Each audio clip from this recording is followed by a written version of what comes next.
Hi, everyone. Happy Wednesday. It is 12 on the dot, and we have quite a few of you on, so I'm going to get right into it.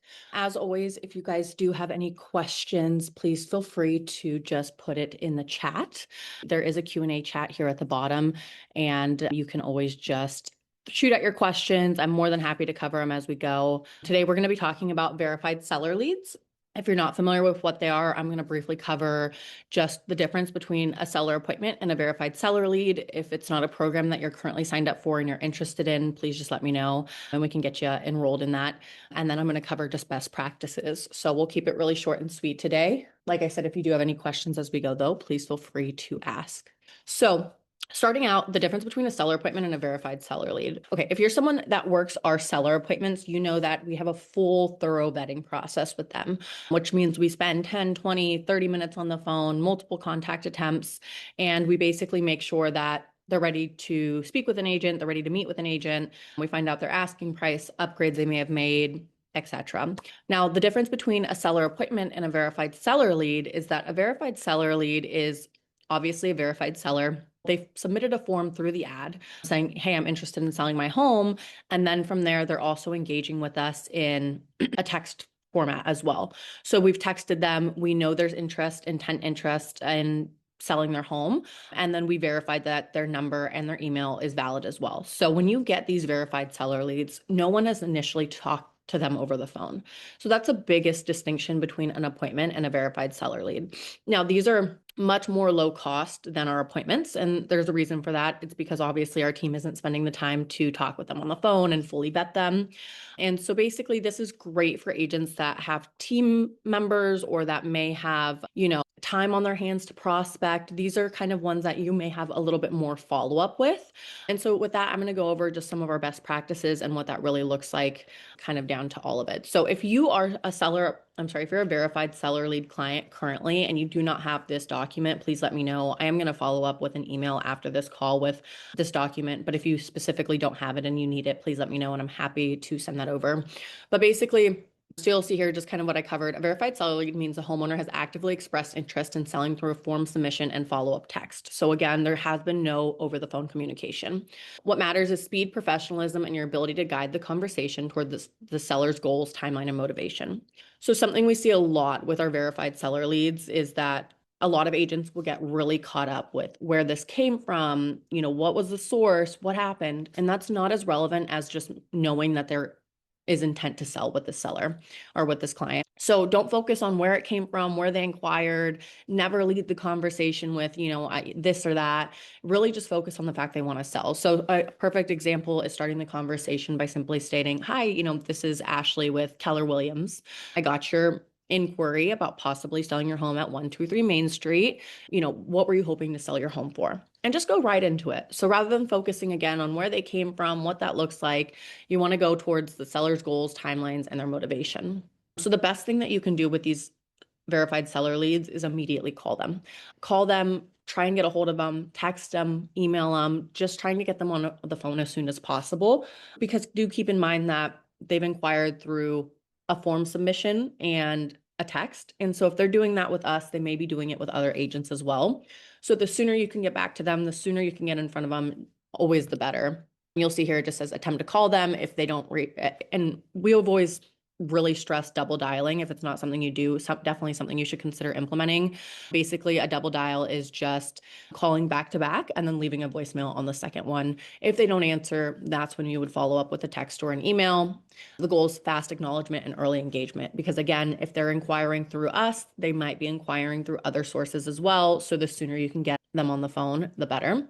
Once you do, and I kind of already mentioned this, focus less on, where they came from and more on the qualification process. So this is where you want to find, essential information, timeline to sell, motivation for selling, condition of the property, where they plan on moving, if they plan on purchasing, any urgency constraints or decision makers, ask questions conversationally and listen carefully.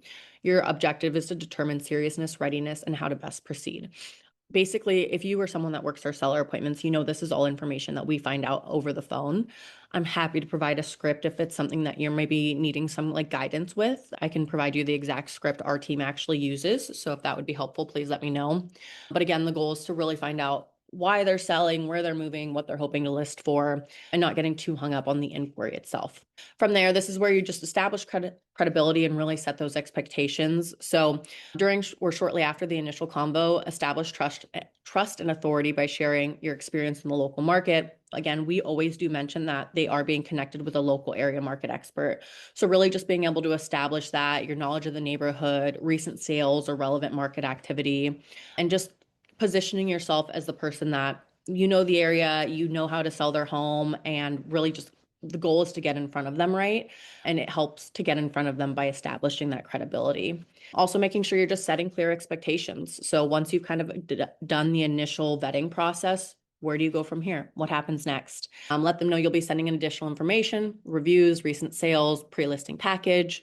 Avoid discussing pricing unless the conversation naturally leads there. So sometimes, and I'm sure we've all seen it a million times, the pricing can defer people from continuing the conversation. It's best if you get in front of them, build that credibility, and then you're able to kind of discuss and position yourself and the reason that their home is maybe priced differently than what they had in mind.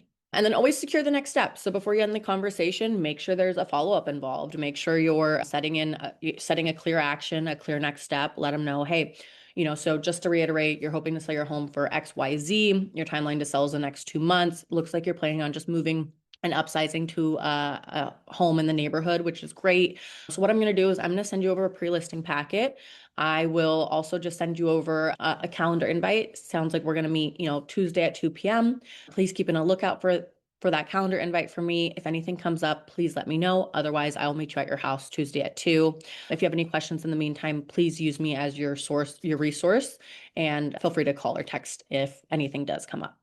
And so again, you're just positioning the next step. You're also letting them know like, hey, there's no need to reach out to anybody else. If you have any questions about anything, I'm the point of contact. If you need certain vendors, things like that, I'm here to help. And again, it just kind of puts that idea in their mind that, hey, the search is over. I don't need to go make any more inquiries. All is fine. And then follow up and reinforcement. So just make sure these are all listed. So links to your reviews, any recent sales. Sometimes people get busy. They could be dealing with things. Also, maybe we just caught them at a perfect time where they inquired, they happened to be right in front of their phone. And so we were able to, get them, get their information, know they're interested in selling.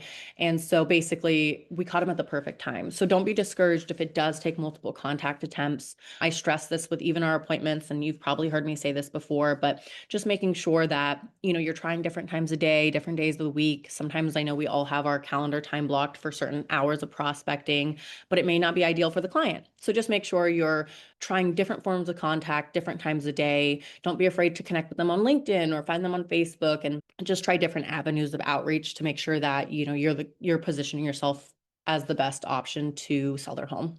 Besides that, that's pretty much the basics. Again, if you're currently a client of Verified Seller Leads, hopefully you have this. If not, you will get it in a follow-up email. Otherwise, if you're currently not working our Verified Seller Leads and it's something you might be interested in, you can always just let me know. You can either send us an email at support, or you can just put something in the chat here for me. And it's $100 per Verified Seller Lead. We only have a 10 lead minimum. Again, really great for agents that have a lot of time to prospect, have a team, just looking for more opportunities generally. So if that's something of interest, you can always just reach out to us, put it in the chat, and let me know. Otherwise, I always like to keep these pretty short and sweet. I think that's it for today. We'll be back here next week, 10 a.m. Pacific Standard Time, 12 p.m. Central, 1 p.m. Eastern. If you have any topic suggestions, anything you're struggling with, anything you want to see, you can let me know, or you can always just email support, let our team know, and we're here to help and make sure you're covered in everything you need help with. So expect a follow-up email. I'll include our document here. And then again, if there's anything you guys need or have questions with, please feel free to reach out. In the meantime, have a great week, and I'll see you all next week. Bye.